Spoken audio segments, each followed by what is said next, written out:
but if anything, I felt like it doubled down on it. It really there's moments in the first episode where they're kind of hanging out at a brothel, and you're like, whoa, hold on, this Yeah. is Star Wars. Like, this is what's happening in the world. Like, this isn't your kid's Star Wars anymore. Hello and welcome to the movie podcast review of Star Wars Andor. My name is Daniel. I am one of your hosts today, and joining alongside me are my rebel friends, Shahbaz. You sounded like you're from the Empire though when you said that. You're like, I know. my rebel friends, not scum. Like, that's No, kinda I was the trying to be voice you went patronizing. with. But we're friends. How you doing, Shay? I'm doing great. I don't want to get sued by Tony the Tiger, but I'm doing great. That's good. We're all just doing weird impressions today. Anthony, how are you doing? I'm doing well. I'm not going to do a weird impression. I think we've had enough. Your Anthony was okay there. That's just me. That's just how I talk. But yeah, like, this is we just finished TIFF, and I'm glad. TIFF is like a relationship. It's that really great relationship in the beginning, and then within a week I need to leave this relationship. Just because there's so much. TIFF demands a lot of us. Yes, and she'll come back next year, and she'll take our we'll get in that relationship again, and we'll always have that breakup at the end. I promise this time I'll be better. Okay, fine. No, we love TIFF. But man, it is a draining experience. We're coming off of what feels like a wild 4 weeks on the movie podcast. The last 2 weeks we've been at TIFF. We've had a bunch of reviews, a bunch of interviews since then. So it really has been nonstop here on the movie podcast. So thank you so much for listening. If this is your first time listening or watching the show here on YouTube, thank you for being here. Please make sure you subscribe to us, ring the notification bell, leave a comment, and as always, please follow us on Instagram, Twitter, TikTok, and Letterboxd at The Movie Podcast. If you want to keep the conversation going, please join us on Discord. Our conversations, these episodes may end, but the conversations can live on Discord. We're having some great conversations in there right now about Game of Thrones, about The Rings of Power, She-Hulk, and then we're going to have an Andor room opening up this week as well, too. So please go ahead and join us there. We also have some incredible episodes of the movie podcast available right now. Please go check out our interview with the cast of the very show we're talking about today, Andor. You can hear us talk to them. That's available now for you to watch on YouTube and on all podcast services. We also have our interview with Brendan Fraser and screenwriter Samuel D. Hunter of The Whale. We got to do a roundtable with them at TIFF. It is one of the things I'm most proud of. It was such a cool conversation we had with them, so please go check it out. And then we also had the opportunity to sit down. Shay sat down with Ewan McGregor and Ethan Hawke, friends of the show now, friends of the movie podcast. Shay, how are you feeling leaving that room after the interview? Well, after my knees stopped buckling, everything kind of felt great. What I loved is that they loved like us. They loved our vibe. When I said that we're part of the movie podcast, they're like, great name. When I said what my name was, they're like, your name is even cooler. And I have a feeling that they're gonna, Ewan, who's a part of the Star Wars world, is gonna be like, that's it. We're gonna use Shahbaz as the next Star Wars character. It has to be, right? You're going to be named after a droid's going to be named after you, or like some rebel scum is going to be named after you. Yeah, my luck is going to be someone just absolutely hated, the most annoying character. It's going to be this generation's Jar Jar Binks. Yeah, Ewan was probably like, there was that man I met, Shahbaz, at the movie podcast. He's the one. He's the one that we must name. He was an asshole. Let's make a character about it. I was just a sweetheart. No. Ewan? No. They were great. It was awesome. It was a great experience. Please go check out all of those incredible episodes, and we have a lot more coming your way. We also have some other special guests joining us later this week on the show. You stay tuned to find out who exactly is going to be joining us, because it's going to be a lot of fun. But today is all about Andor. This has been a show that we've been waiting for such a long time. I think the three of us we're all big fans of Star Wars Rogue One, and to finally have a series where we get to really explore a different side of the Star Wars galaxy has been a long time coming. And Star Wars, if anything, it's entered in a new era since the Disney Plus reign started. And I think we've been getting some of the best Star Wars characters and shows and moments coming from it, from The Mandalorian to The Bad Batch, which was one of my favorite things ever in Star Wars, to like the latest season of the Clone Wars, which just wrapped up, and everything with Ahsoka and everything coming out. There's so much to look forward to with Star Wars. So eventually, we'll get another Star Wars movie down the road, but at least now we're really getting to explore these different areas. I want to say thank you to our friends at Disney Studios Canada for inviting us to watch this show. It's going to be releasing on September 21st with 3 episodes, and it's going to be followed by new episodes weekly. Now, Anthony, I'd love for you to start us off with the synopsis of the show. Andor brings forward the tale of the burgeoning rebellion against the Empire and how people and planets become involved. It's an era filled with danger, deception, and intrigue where Cassian Andor will embark on the path that is destined to turn him into a rebel hero. Excellent. The show has a huge cast. It's from showrunner Tony Gilroy. Shay, where do we know Tony Gilroy from? Well, you'll know him from the Bourne franchise, number one. Like that's really, I think, one of the best things he's been a part of, along with Rogue One, a Star Wars story. Definitely. Has a huge cast: Diego Luna, Genevieve O'Reilly, Stellan Skarsgård, Adria Arjona, Denise Gough, Kyle Soller, and Fiona Shaw. A bunch of those names you'll be able to hear right here on the Movie Podcast feed. So please, again, go check out that interview episode. Go watch it on YouTube. We had a great time with them. Shay, I would love for you to start us off with your thoughts of the first 4 episodes, again, spoiler-free, of Star Wars Andor. Rogue One, a Star Wars story, is my favorite Star Wars movie. Now, at this point of the review, you're either already turning it off because you're like, how dare he? Or you're like, oh, I'm intrigued. Like, let's keep hearing more. And what I loved about this show, at least the first 4 episodes so far, is that it continues that DNA. But if anything, I felt like it doubled down on it. It really, there's moments in the first episode where they're kind of hanging out at a brothel and you're like, whoa, hold on. This is Star Wars? Like, this is what's happening in the world? Like, this isn't your kid's Star Wars anymore. And I mean, I know Star Wars from the beginning wasn't just something that was directed to kids. It was teenagers and so on and so forth. But this feels like new ground for them while still making the area that you're in familiar. I love the character of Cassian Andor from Rogue One. So to see his character fleshed out more, which is, I think, a complaint that a lot of people, using air quotes here, a complaint that people had with the character in the movie, that, you know, maybe there wasn't too much about him. He was just your typical rebel. Now we're getting all that development that we've always wanted. And this show just brings it. It brings the grittiness. It brings the realness. You can tell these are practical sets. You can tell they probably shot this in outer space for all we know. But we do know they didn't use the volume, right? They didn't use the volume. There was a lot of practical effects, a lot of real locations for this, right? And one thing that I loved about Rogue One was you could see the scale of everything really well. Like when you would see a Star Destroyer, it would look massive because they would pair it right next to a regular ship. And this show does very similar things. You look up in the sky in certain characters and you'll see a giant ship and it'll look absolutely magnificent. And it feels so gritty, like the stormtroopers are walking by and they have like maybe like dust or debris on them. Like it's that kind of an element of this show that I love so much. Plus, you have a great cast. I mean, Diego Luna is fantastic. Adria Arjona is amazing, and then you have Stellan Skarsgård, who is he's in everything, and every time he's in something, he still absolutely knocks it out of the park. Yeah. You know, this show's very different. This show's really is unlike anything you've experienced in Star Wars before, because it's taking that lineage, like Shay said, it's taking what started in Rogue One and it's applying it to a show that this season's going to be 12 episodes long. We know there's going to be another season that's going to be another 12 episodes long. So you're really getting time to live with who these characters are. I love that in Rogue One, Cassian was this morally gray character. You know, that first scene where you're introduced to him in Rogue One, he shoots a guy because he knows the importance of the information he's getting. He can't risk this guy being captured for their plans to be spoiled, right? So you're seeing a very different side of Star Wars in Rogue One. And that lineage, just like Shay said, this is a continuation of that, and it's doubling down on everything that made Rogue One great and unique and different. And it's going through a lot more of a mature tone. Anthony, jump on in.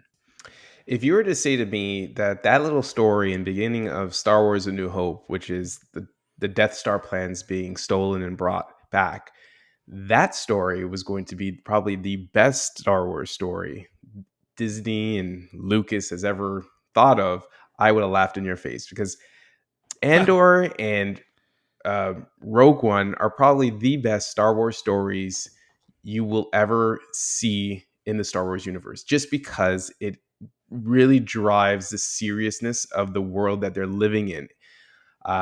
Usually with the Star Wars, saga, there's always like there's this kiddiness, cheesiness to it. Doesn't really Campiness, right? campiness. You never really feel the, even with Darth Vader, even though he's badass, he's never scary. And the only time I Right. really felt his how dark and scary he was in Rogue One. That's where he feels it. And this show Andor really puts in perspective everything that's happening in this universe, in this galaxy, and is putting it into a totally different view. There are serious things and consequences that are happening, and it is taking place in a Star Wars universe, which, you know, with Rogue One being that story that we're so used to, seeing this and playing it out in the 12 episodes we only watched 4, it really brings it to a whole nother level. This is a whole different category for the Star Wars universe. This show dives into some really mature tones. There, even for the first episode, I was shocked to see how it ends, and I was like, man, I'm on board with this. It has this Blade Runner vibe to it. It has a Yeah. Bourne vibe to it, but it also has, like, even the politics around it really, like, you know, with George Lucas's version of episode 1, 2, and 3, and how he involved politics, it just didn't come off well. Well, this one, Yeah. It makes sense here, right? it does make makes sense, that and it's it plays here, yeah. well, and you're still getting that Star Wars lore, because there is a lot of Yep. things that I'm totally lost with, planets and how they deal with certain technology. It's still there, but that overall feeling is just so good that you feel like you're watching an HBO show. Like, this is Yeah. an HBO series, but this is Disney Plus, and I'm shocked. I was really shocked with what I saw because it was so mature, and I really like this route. And I think Star Wars, hopefully in the future, will kind of go down this path with other shows and not always Yeah. be this, you know, kid friendly or family friendly franchise. Yeah. Yeah. And I think that's the thing, right? There's so much room. Again, we always talk about, when we get to talk about Star Wars, is about there is a galaxy full of stories that we're able to tell. And, you know, it's stories like this that I'm glad that we're still connected to the Star Wars that we know in terms of getting the Death Star plans and all of that. But we're really starting to expand the universe. There's so many areas that we could go to. And like you said, Anthony, like, this very much gave me Bourne meets Blade Runner. Like, this has the ingredients of a Star Wars show, but it's being prepared like it is like a Bourne film, or it is like a Blade Runner movie, because you're dealing with these themes of, like, we're seeing themes of, like, enforcement brutality, we're seeing espionage, we're seeing corruption, like, we're seeing all these things that we're used to seeing in other high, like, drama shows or films, and we're seeing applied to the Star Wars world. And I love that. The Star Wars is starting to really do what I think the MCU started to do really well is, okay, we have these characters, we have this universe. Let's not just tell a superhero story every time. Let's do different genres with these characters. And that's the only way that you could keep these franchises fresh, keep these shows fresh, keep these movies fresh, is to take what we know and put them in other situations, put them in other genres, and it works. You know, the Marvel has found so much success with that. I think really starting with Winter Soldier, where that's more of that plays up the political, the sci-fi, the political thriller aspect, and we've seen that continue down the road in different genres. And Star Wars needed that. You know, not everything had to be about the chosen one, the Luke Skywalker. We needed to expand around that. It can't always be about the Skywalker family.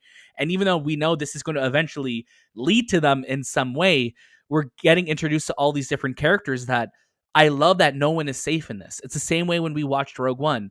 No one is safe in the show because there may be a couple that we know show up later in Star Wars lore, but anything could happen to any of these characters down the road.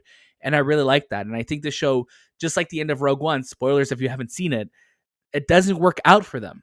And it doesn't work out for the people who do it. Yes, they're successful, but they don't survive. And I love that we're going to a show that is 24 episodes long, and we're able to really be on the edge of your seat every time. And it's going to take its time with introducing us to these characters, building out the world. Like Anthony said, focus on the politics. And like Shay said, expand on what made Rogue One so amazing and so, impactful. And it's just by doing something different but familiar. And it's something that we're just, I think for me, and it sounds like for you guys too, it's very much resonating with us, right?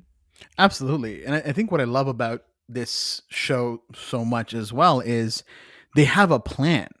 A plan is so in Yes. place there. You know that they have 2 seasons. They have 24 episodes to kind of tell this whole story that they want to tell, because we know that it's going to lead to one thing. And that's what, and I think a lot of people with, especially Star Wars fans, have issues with is if there's not a plan, what are we watching? What are we waiting? What are we building up to? Right. But having this plan set out is what's keeping me relaxed, is keeping me knowing that we're in good hands. But again, I already knew we were in good hands based on the talent that we already have here. But yeah, I think having a plan is a big thing. It is.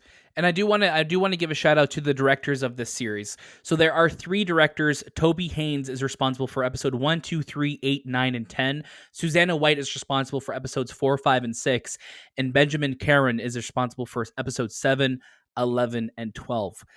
So yeah, I think Disney has really, cracked a code going forward with what Star Wars can be, and obviously what the MCU can be with just its diversity and the storytelling that it's giving us, but just expanding the world around it. Like it wouldn't be the same if we were just getting another Luke Skywalker show. That's why whenever Luke did show up in Mandalorian, it was special because we're seeing him outside of, the confines that we're normally seeing him in, right? And we're seeing him in a different era. And I love that the show could explore a different time period, right? We have the Skywalker saga, it's there, but now it's time to give us these other stories. And now with, Andor and the Acolyte coming, and in Ahsoka, we're really getting to a point with Star Wars where it's really exciting. And you never know what stories they're going to tell. Tales of the Jedi is another one coming, Bad Batch Season 2.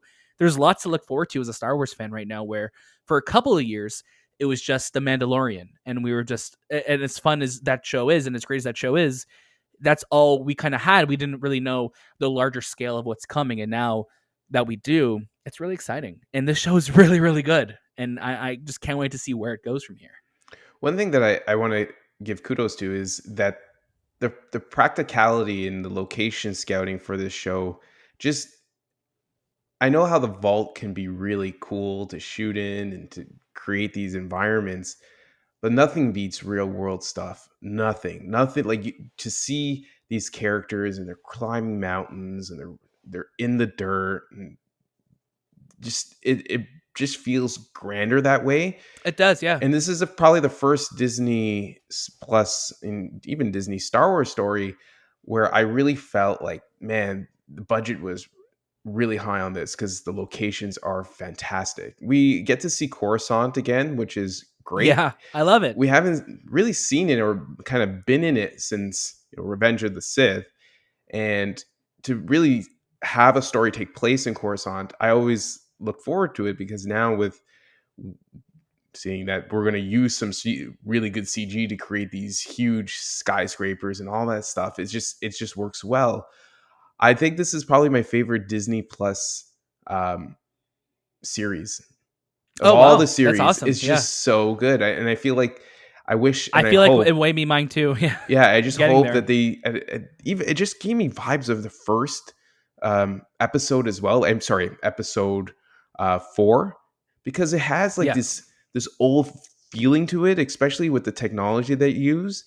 It feels analog, but it's also like new, and I love that. It just that's that Star Wars feeling that I want to get out of these shows and these movies. And I think I was missing them because we've been so focused on CG these past 20 years that we've kind of lost that impact of physical things in your hands and physical real locations and being trudged in the mud. And not to say that this show doesn't have that, right? No, it does. But this show does have grand, but it's used so well, right? Yeah, this is another show in a way that's not reliant on it. This is another series that does a great job of adding practical as well as CG together, and the other one being Lord of the Rings, the Rings of Power.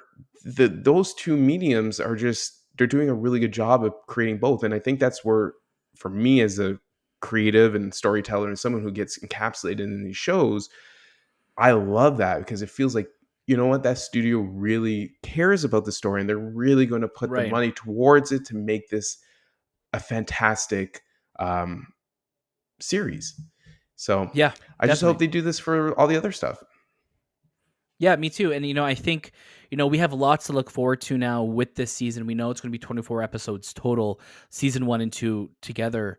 So there's lots of room for storytelling. I just cannot wait to see the journey that we are going to go on. We didn't talk too much about spoilers. Obviously, we want to keep that experience fresh for you. But there's a lot of new characters that are introduced in these first 3 episodes that you'll see this week on Disney Plus, that I think are really going to resonate, really going to stick around. Adria Arjona, I think, is another one that we were big fans of, and it's really great to see Genevieve O'Reilly back as Mon Mothma, who was in the deleted scene in Revenge of the Sith, but also we saw her in a little bit in Rogue One too. So to see, I just love the political aspect that's being introduced in this, because it makes sense. The way it's being shown makes sense, and I'm a big Stellan Skarsgård fan, and seeing him pop up and everything it's great. But I'm really liking his character in this, and I think his first interaction with Cassian is a really memorable moment. So I'm really excited for for the discussion to start. So please, again, join our Discord if you're watching this. Let's get to our final recommendations. Does that sound good to you guys? Great. Shay, I'm going to get you to start us off. This is a watch it, 100% a watch it. I mean, I think even if you want to dip your toes into Star Wars, you've been so reluctant because of what you thought about this series or franchise. This is a great place to start if you love spy, if you love that genre of espionage and thrillers, because it really, really sets the tone. It doesn't mean you have to dive in everything else, but at least start with this, and it could open up your world to a lot. Yeah. Anthony, how about yourself? I totally agree with Shay. Like, this is a great series to start your Star Wars experience. It's very, very good. It's fantastic, and I don't know what else to say about it. This is another great show that we have before the end of the year. And going back, I always knew Andor was special, just the way they treated it, and it was more special than Obi-Wan. Just the vibes that I was getting from it, and it really showcases in its story, in its visual aspects, everything about it. It also feels like a Mission Impossible show, like series as well. Definitely. Like, it has Macquarie vibes to it. Cinematic wise, it works so well. So I would say definite watch it. Even if you're not a Star Wars fan, I think you could throw yourself in there and kind of get lost in the great performances and great storytelling. Yeah, it's 3 for 3 for me. This is an absolute watch it, make time for it. It's going to be a great event to watch this week. Like we said, September 21st on Disney Plus, 3 episodes you get to watch. It's like you get to watch a brand new Star Wars movie at home this week. And it is one hell of a story. It's fantastic. It's just so engrossing to watch. And I think because it does focus on more mature themes, it's more grounded, it's more gritty, but it's also thrilling. And that's what I love so much about it. So yeah, go and have a great time with it. This is Star Wars like you haven't seen before. I think you're really going to enjoy it. Make sure, again, check out our Discord server later this week. We'll be opening up a room for us to talk all about Andor. We want to keep that conversation going, so please join us on Discord for that. And as always, you can catch a brand new episode of the Movie Podcast pretty much every day this week. We have a lot going on after TIFF, releasing our final reviews, our interviews, and lots going on. So stay tuned for all of that. Make sure you follow us at The Movie Podcast on Instagram, Twitter, TikTok, and Letterboxd. Send us an email at hello@themoviepodcast.ca if you want to say hello to us. And yeah, there's so much going on. We're just so happy to be here, and we love the show. So thank you so much for being here with us. That was This Time with The Movie Podcast, and we'll see you next.